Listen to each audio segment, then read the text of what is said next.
Alright, ladies and gentlemen, I'm here on the show, and I'm here to talk about wrestling news. We're straight into it. I think we have a lot to talk about from yesterday and from today.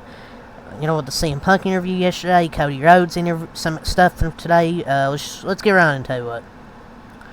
So, in the part of this interview with the MMA Hour, from Ariel Helwani, Wrestle Ops on Twitter, where I get all this stuff from.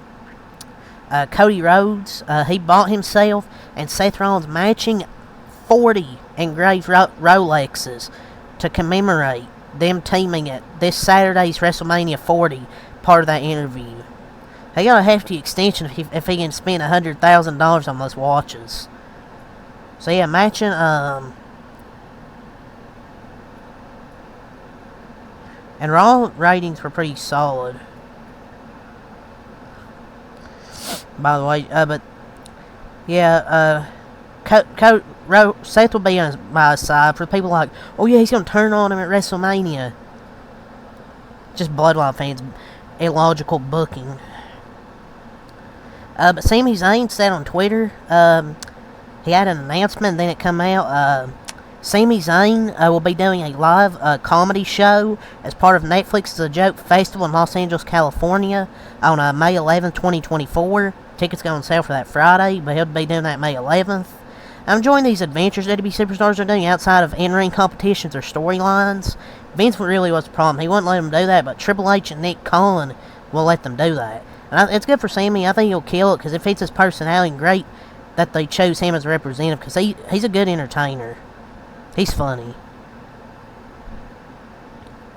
He's part of like what refreshed that Bloodline story because he was so funny. So I think he'll kill in this role.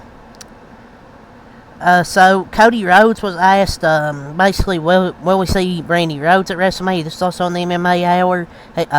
His wife, he said, I do think you'll see Brandy at WrestleMania 40, so she'll probably be in attendance, most likely. I mean, she was there last year, she'll be there this year. Hopefully he wins. Also in the MMA Hour, Cody Rhodes says he found out that he would be losing at WrestleMania 39 right in the ring the moment Roman Reigns hit the spear and the 1-2-3 hit in the MMA Hour. I mean, I don't know if he's lying about this, or maybe, I don't know. I mean, it's kind of how it should be. I think it's just kayfabe. I don't think he worked anybody. I think he's just, I don't know. I think he's just preserving the business. But I think he might have didn't know he was going to lose, but he just didn't want to say that. But I don't know what is this? That means he's in character. He's just saying it in character. So an interview on First Take, Cody Rhodes talked about if he doesn't finish the story this Sunday at WrestleMania, then I might as well move over to commentary at that point. If I lost again, feel like you lose their faith. Well, he's gonna win. I mean, they're kind of just giving it away, because he'll definitely win. Lose night 1 with Seth, and then win night 2 and the Bloodline rules when he assembles all the Avengers, and also like Rocky Balboa. Just hopefully win Sunday. But they're kind of giving away with he was asked what last 2 weeks. When The Rock said this is your last chance, I mean, they're kind of giving away, and him saying, I might as well move over to commentary, you can go on Tony. He signed a multi-year extension. They kind of gave it away. So, in an interview with NBC News Now, the best financial advice Cody Rhodes received, spend it now, you'll make more later. He's just like me. I mean, I don't know if that's great advice. He's probably like the $1 million man. I don't know if that's good advice. But tonight, The Rock and Roman Reigns will be on the Tonight Show starring Jimmy Fallon. So The Rock and Roman Reigns will be there tonight. I mean, is Cody Rhodes and Seth Rollins going to crash that interview?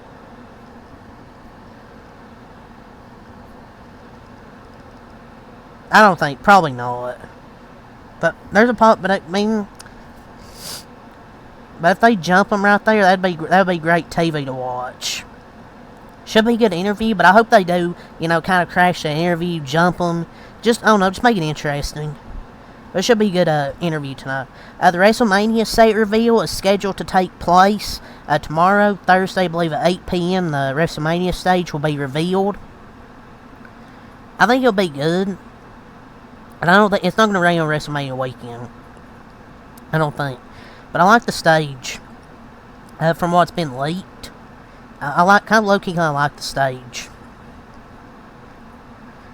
So, some shocking kind of news came out last night. In an interview with News Nation, Ronda Rousey named Drew Gulak in an incident where apparently he grabbed the string of her sweatpants. People were like, oh, is this true? Is she lying? I don't know if it's just... I don't think it's her lying, trying to stay relevant, because why would you lie on Drew Gulak at this point? I mean, it's Drew Gulak. I mean, she has nothing to gain. I'm not going to say if he did or not, because, I'm not backstage. I don't know what happens. I don't know if this is I don't think this is going to be... I don't think this is a stunt. But why would... You're telling me Drew Gulak, who would non-consensually towards someone who's married, but who could also snap his arm off to place a zero effort?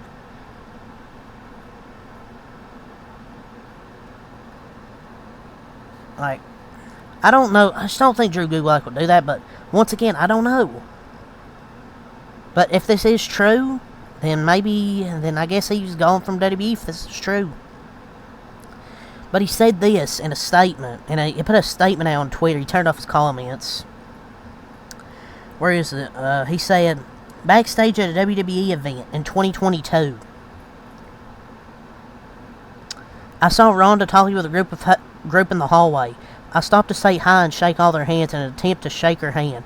Accidentally, in quote, Drew Gulak accidentally touched her drawstring. Complete accident. And one that I apologized to her for the mishap.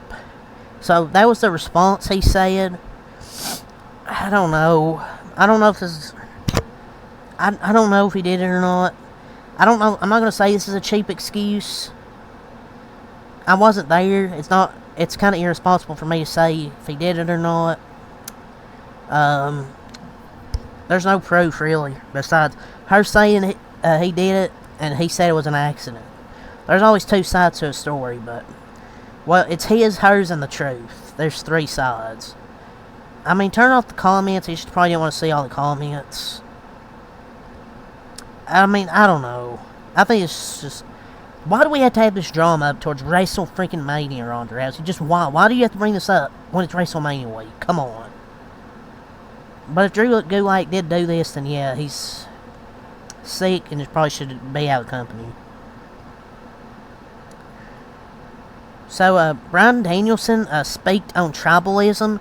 This is the beauty of professional wrestling. There may be animosity and tribalism amongst fans or people who run companies, but the wrestlers, we want what's best for each other. From a wrestler's perspective, I want my friends to do well, and they want me to do well.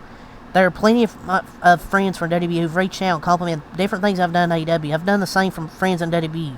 I want my friends to succeed. We like the fact there are two competing companies. That's good for wrestlers, and the wrestlers want to succeed. Credit to this interview with SI. So, basically, CM Punk was right. I mean,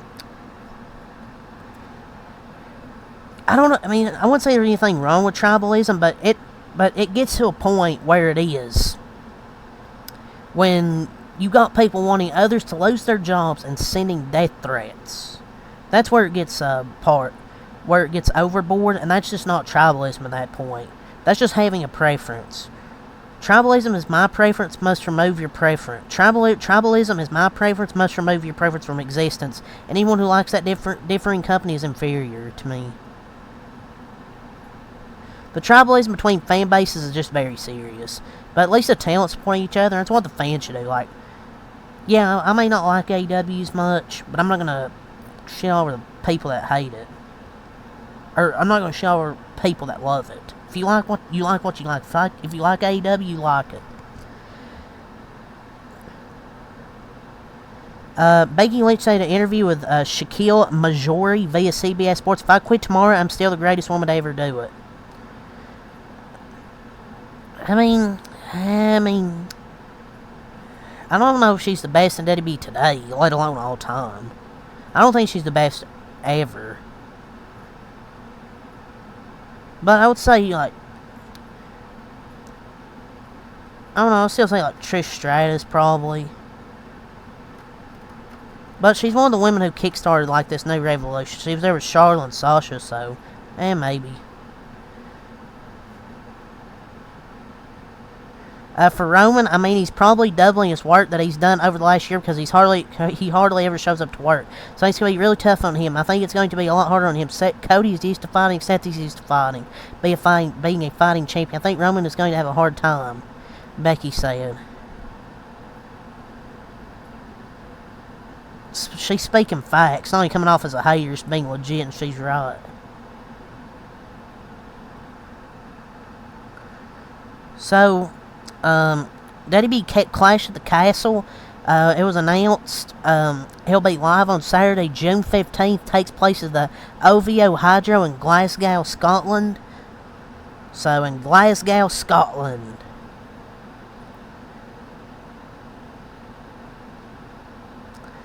AEW is evaluating their talent roster and making cuts to benefit both the company and the talents. Yeah, AEW were the best wrestler, right, Tony Khan?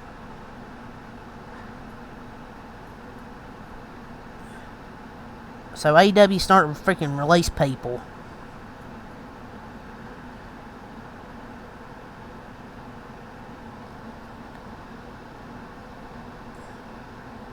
Now we have some stuff from the CM Punk interview with Ariel Helwani in the MMA Hour from Monday. He was a consultant to Tony Khan AEW, working with 2 contracts. One was a talent contract, and the other was a consultant contract. Hey, that's a new thing we didn't know. We didn't know he was under a consultant contract. That was actually confirmed. Yeah, I'm trying to run a business. Kind of makes a lot of sense now. And he says AJ Lee will probably never return to TV, like in WWE, but the door is open.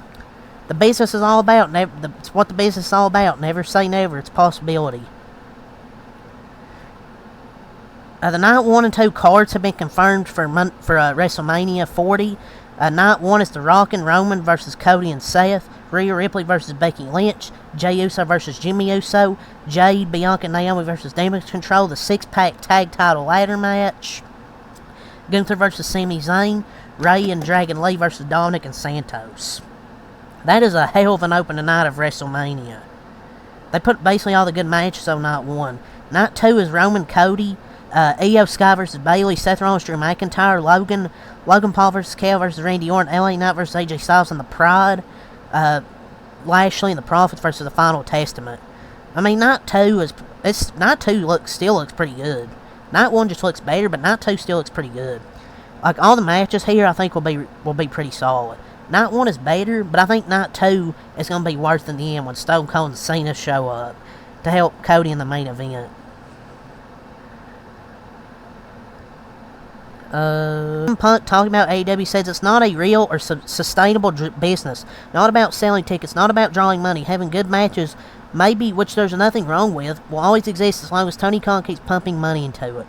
Man, this dude owns him. He's not wrong. If the money is still being put into the company by the owner, they're just going to stay around. All they care is about matches. They don't care about the fucking promos. CM Punk, if you have also said this, if you're more than happy with some goose saying you had a 5-star match in the building and the building's a quarter full, then we're not in the same business. He absolutely cooked Dave Meltzer here and Tony Khan. Like, yeah, absolute facts. Like, who cares? I mean, you have a 5-star match in a quarter full arena. CM Punk was asked about Tony Khan in the MMA hour. He said, "I don't like the drama, but the truth is the truth. He's not a boss. He's a nice guy. There's a detriment to the company. AEW, it's not my company." And he also said he quit. He says he told Tony Khan that his place, AEW, is a fucking joke. You're a clown. He called him a clown and quit. Tony Khan saw during this interview, he's probably like, fuck. CM Punk says people in AEW felt betrayed when he visited WWE backstage in May of last year. Wonder who those people are. He confirms that no one came to pick him up at the airport for AEW All In and didn't cry about it and called it irresponsible. That's just irresponsible, leaving your top star behind. Yeah, that's really all I have to say for the wrestling news here. Just a few things from the Cody Punk interview and also some other stuff. So leave a like, comment, subscribe for more. Until next time, Live. Peace.